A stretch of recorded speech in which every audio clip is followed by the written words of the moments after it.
Assalamualaikum warahmatullahi wabarakatuh. Di video kali ini kita akan compare atau membandingkan dua HP yang bikin bingung dan galau calon pembelinya, yaitu Samsung M22 dan Samsung A22. Kenapa bisa demikian? Karena kedua HP ini memiliki banyak kesamaan, mulai dari segi desain, spesifikasi, performa, hingga kameranya. Bahkan untuk harganya juga cuman beda sedikit. Samsung M22 dijual dengan harga 2,8 juta dengan kapasitas 6/128 GB. Sedangkan untuk Samsung A22 dijual dengan harga 3 juta dengan kapasitas yang sama 6/128 GB. Jadi cukup membingungkan pastinya karena selisih harganya cuma 200 ribuan aja. Dan di kesempatan kali ini kita akan cari tahu apa saja perbedaan yang dimiliki kedua HP ini. Kita juga akan bahas kira-kira di antara kedua HP ini lebih bagus dan unggul yang mana. Jadi buat kamu yang lagi bingung milih, pastikan kamu tonton terus videonya sampai akhir. Untuk urusan desain, look, dan tampilan, kedua HP ini terlihat sama saja. Mulai dari tata letak dan konsep yang digunakan. Yang sedikit bikin beda cuman dimensi body dan finishing cover yang digunakan. Samsung M22 memiliki finishing yang doff, sehingga gak gampang ninggalin bekas sidik jari dan gak licin saat dipegang. Sedangkan untuk Samsung A22 memiliki finishing yang glossy, gampang ninggalin bekas cepelakan tangan dan agak licin saat dipegang. Udah itu aja bedanya, selebihnya semuanya sama. Di bagian belakang cuman ada framing kamera kotak yang menampung 4 lensa. Sensor sidik jari terletak di bagian samping jari satu dengan tombol power. Di bagian sebelah kiri cuman ada slot SIM tray yang menampung 3 slot sekaligus. Di bagian bawah ada jack audio 3,5 mm, lubang mikrofon, port charger, dan lubang grill speaker. Untuk tampak depan atau layar juga masih sama, baik Samsung M22 atau A22 sama-sama memiliki ukuran layar sebesar 6,4 inch dengan resolusi yang masih HD+, 720x1600 pixel dengan tingkat kecerahan sampai 600 nits.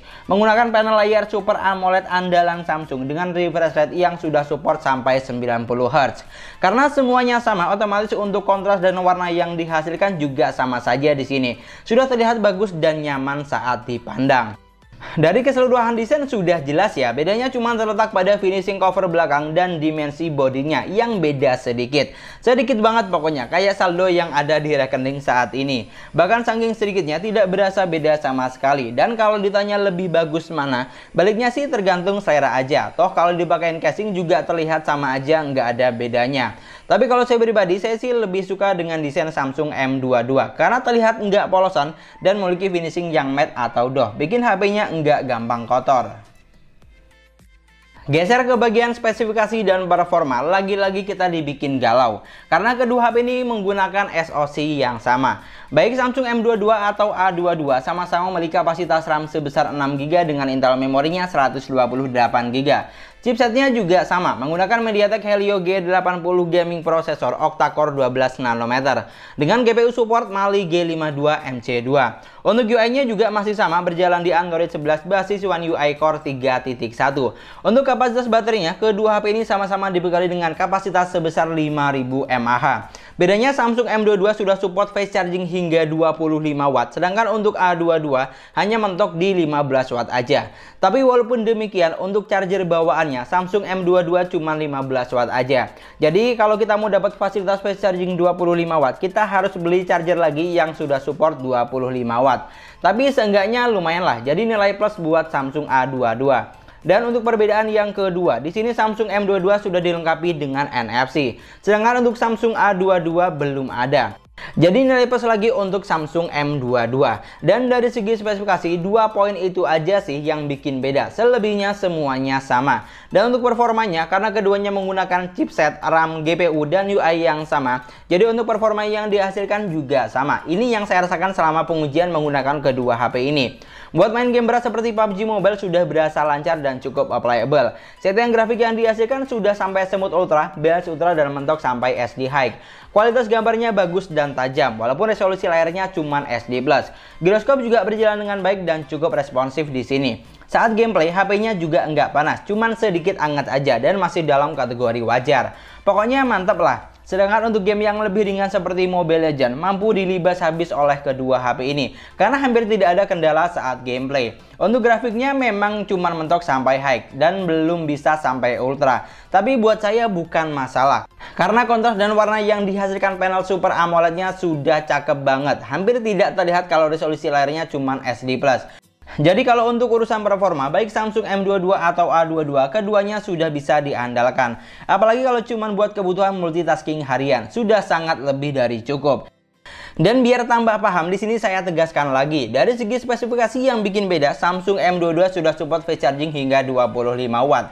Sedangkan untuk A22 cuma mentok di 15 Watt aja. Samsung M22 sudah dilengkapi dengan NFC, sedangkan untuk A22 belum ada. Selebihnya semuanya sama.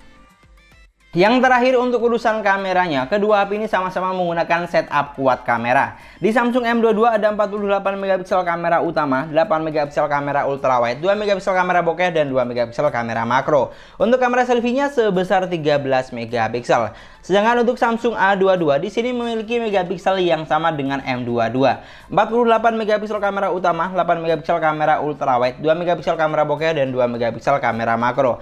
Untuk kamera selfie-nya juga sama sebesar 13 megapiksel. Di sini yang sedikit bikin beda, untuk kamera utamanya Samsung A22 sudah dilengkapi dengan OIS. Sedangkan untuk Samsung M22 belum punya. Tapi walaupun demikian, untuk fitur kamera yang ditawarkan sama saja. Selain foto dan video, di sini masih ada foto potret atau bokeh. Dan di bagian selengkapnya masih ada foto profesional, foto panorama, foto makanan, foto mode malam, foto makro, gerak lambat atau slow motion, dan hyperlapse.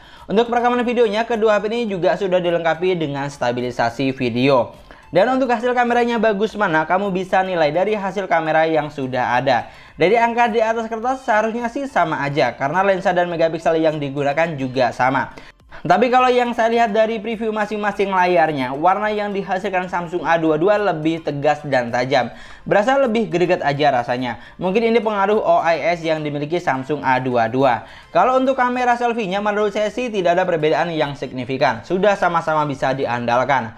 Pokoknya untuk urusan kamera, baik Samsung M22 atau A22 sudah sama-sama menghasilkan jepretan gambar yang bagus.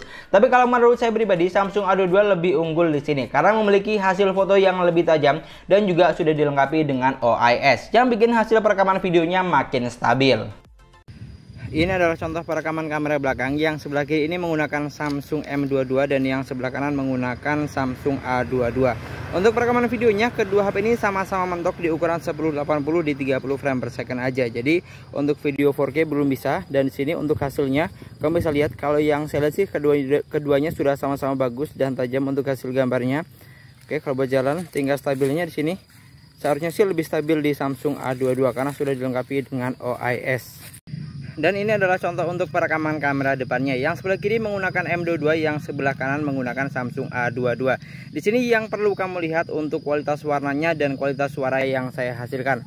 Kalau yang saya lihat dari preview layarnya sih benar-benar sama aja, nggak ada perbedaan yang signifikan. Sama-sama bisa diandalkan lah untuk kepenggunaan seharian. Dari semua poin yang sudah kita bahas, untuk kesimpulannya sedikit membingungkan di sini. Karena kedua HP ini memiliki banyak kesamaan. Jadi saya bikin dua kesimpulan di sini. Untuk yang pertama, kalau kamu butuh NFC, kecepatan charging yang bisa lebih ngebut, spesifikasi cakep, performa lancar, kamera bagus dan harga yang lebih murah, tidak sampai 3 juta, Samsung M22 bisa kamu jadikan opsi atau pilihan. Untuk kesimpulan yang kedua, kalau kamu mau spesifikasi cakep, performa lancar, kamera yang lebih oke, dan hasil perekaman video yang lebih stabil, terutama buat kamu yang hobi vlogging menggunakan kamera belakang, Samsung A22 bisa kamu jadikan opsi atau pilihan. Intinya, kedua HP ini sudah sama-sama bagus, jadi tinggal disesuaikan saja dengan kebutuhan kamu buat apa. Kalau kamu beli M22, kamu akan dapat kelebihan sudah punya NFC dan support fast charging hingga 25 Watt. Kalau kamu beli A22, kamu akan dapat kamera yang sudah dilengkapi dengan OIS. Selebihnya semuanya sama, jadi nggak usah dibikin bingung dan dibikin galau, karena kedua HP ini sudah bagus semua. Karena kalau nggak bagus ya nggak akan dijual. Dan mungkin sekian dulu pembahasan kita kali ini. Terima kasih banyak buat yang sudah nonton videonya sampai akhir. Semoga videonya gampang dan mudah dipahami. Dan yang paling penting, semoga videonya bermanfaat. Jangan lupa like dan komen videonya. Kalau misalnya kamu punya pendapat tentang kedua HP ini, kamu bisa banget tulis di kolom komentar. Atau mungkin di antara kamu ada yang menggunakan salah satu HP ini, kamu juga bisa banget share pengalaman selama penggunaan bagaimana. Jangan lupa juga subscribe channel sesuai harga. Kita ketemu lagi di video selanjutnya. Assalamualaikum warahmatullahi wabarakatuh.